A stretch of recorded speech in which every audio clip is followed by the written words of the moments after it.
so guys, can't resist the latest George Santos update. So we didn't even cover last week the fact that it came out that Santos, at least some number of times while he was living in Brazil, dressed in drag, and the pictures came out. And go ahead and put this up on the screen. So the drag name here is Katara. And you can just see from the images, like, there is no denying this is the same person. Yeah. Exact same smile, exact same eyes, exact same nose, exact same teeth. Everything 100% match. It is not a question mark whatsoever.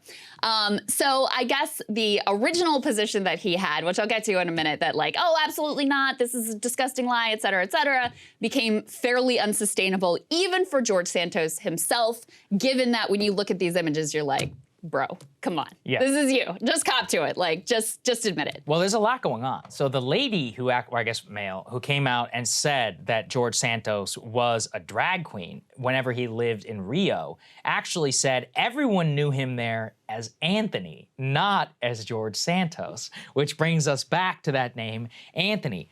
Who is this man? Right. Is he Anthony DeValder, which is linked to some of his fake companies, or is he George Santos? Did he change his name at some point around? Or is he really in his heart of hearts Katara? Yeah. Or is he Katara? Many people are saying he looks very comfortable. He does look like, you know, and there is something to say about, like, if the George Santos male persona feels fake already, then maybe it becomes easier to just invent everything else about yourself when you already feel like this is a fake costume you're putting on to present as this man, George Santos. Many people are saying these sorts of things. So anyway, media tracks him down, and he finally admits that, okay, yes, I did dress in drag, but insists he is not a quote-unquote drag queen. Let's take a listen.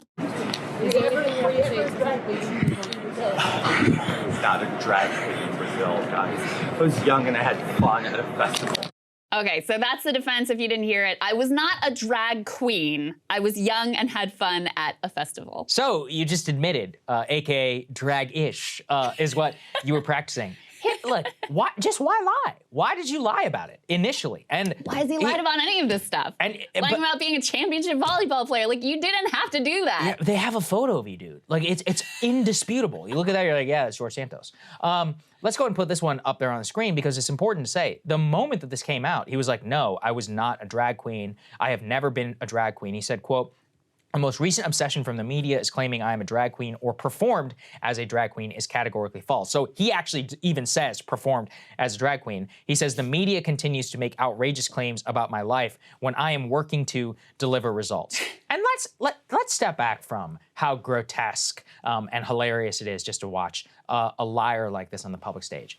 Okay, this man actually does have a job, and it was to represent some 600,000 people from the state of New York. Your own county commissioner says, I cannot work with you. I want you to resign. By the way, he was shunted to some backwater committees when if he'd been a normal member of Congress, he would have actually gotten decent committee membership. How are you also supposed to conduct constituent services on behalf of your people whenever you are embroiled in this nonsense for every single, it's literally a disservice to all of those people who elected you in good faith. They didn't know that you were a con man liar this entire time. So I don't know. It's just the latest example of, like, he's not, what is wrong with you? You're lying about Anthony, lying about George Santos, lying about being a drag queen. Like, everything that comes out with this guy, it's a disgrace. And, like, as funny as it is, like, I always try to think about the people who are actually from there. And you're like, man, I can't imagine. It's a humiliation for them. Well, the level of deceit here, which, listen, plenty of politicians lie. We all know Joe Biden, Kamala, like Trump, all like Blumenthal.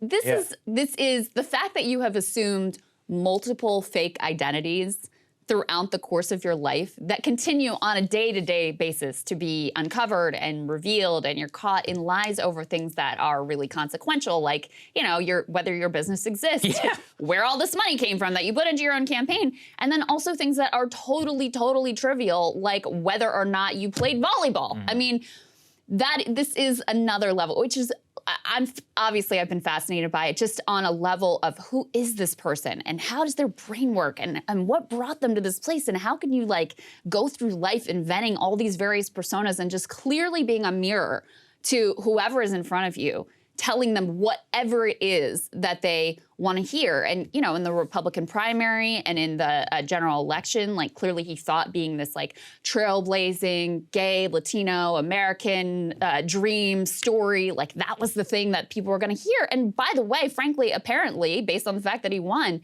he was correct.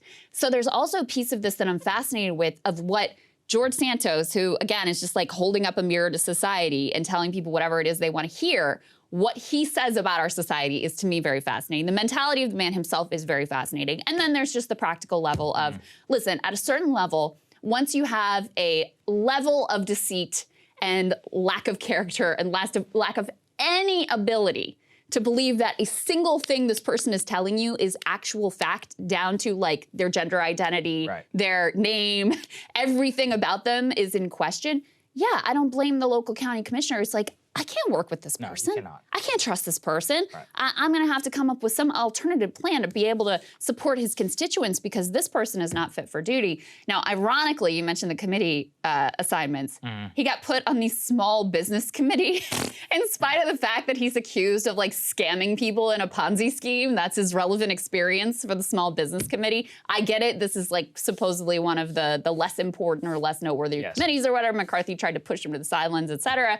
Although I personally think small business are very important to our economy and to American society as large as small business owners ourselves. Actually, that's an interesting Washington story. Small Business Committee sounds prestigious. It's actually one of the most least useful committees in all of Congress. It was only relevant during one time, during COVID, actually. But it is hilarious that, you know, that's where they stuck him when his relevant experience is like scamming people in a Ponzi scheme. I just can't stand this man. I would need him to go away. Like, I really do. I feel the opposite way. I you know, putting aside the dog story, which is just like, I can't even talk about that. It's just so horrendous and horrific and like just pure evil. But I enjoy the George Santos saga. I am fascinated by it. I think he is America's congressman. I think he is very reflective of the time and the era that we're living in.